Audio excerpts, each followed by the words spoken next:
know, God is so good. Let's start off by saying, this is Minister Nse as she go forth. God has been so good. I couldn't tell it if I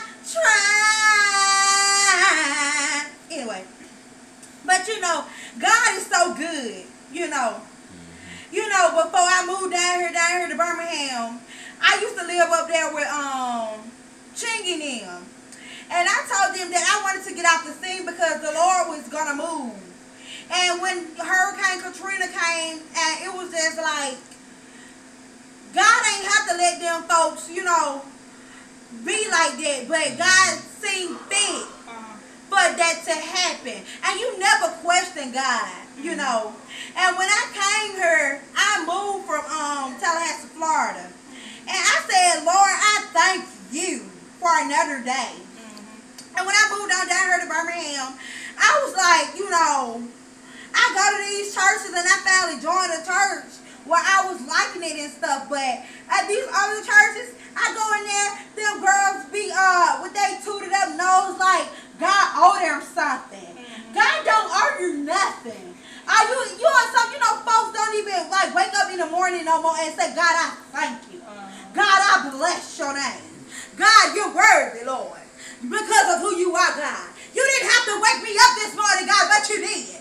You know, they don't even take our time to reverence God like he owes us a brand new mercy, another day.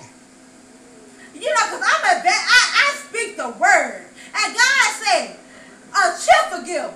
You give and it come out your bosom and it rolls a whole bunch of times till you can't have no room to receive it. Yes. And I say like, Lord, why you bless these folks when they don't even pray, you know, give you thanks. You know, like I'm saying again, God don't owe you nothing. Oh, yes. He don't owe you nothing. Oh! He don't got to let you see no another day. Let me tell you a story. Yeah, tell us a story. Okay.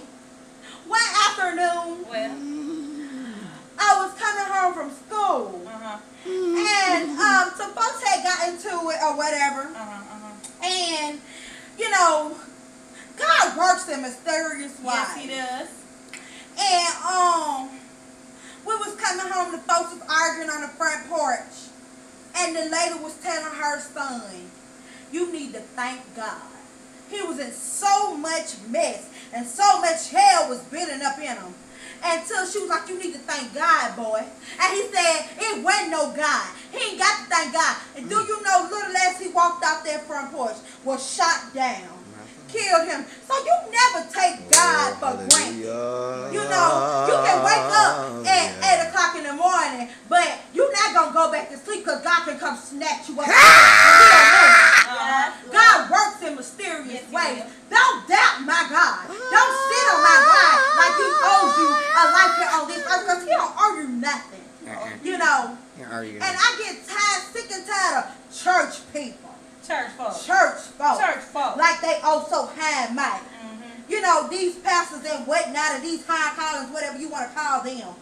You know, they like to pray for you, but they beat their meat with the same hand. Don't pray for me. I'm tired of that. But like I said, God don't owe you nothing. He don't owe you nothing. He don't owe you nothing. So I'm going to wrap this up. Be blessed.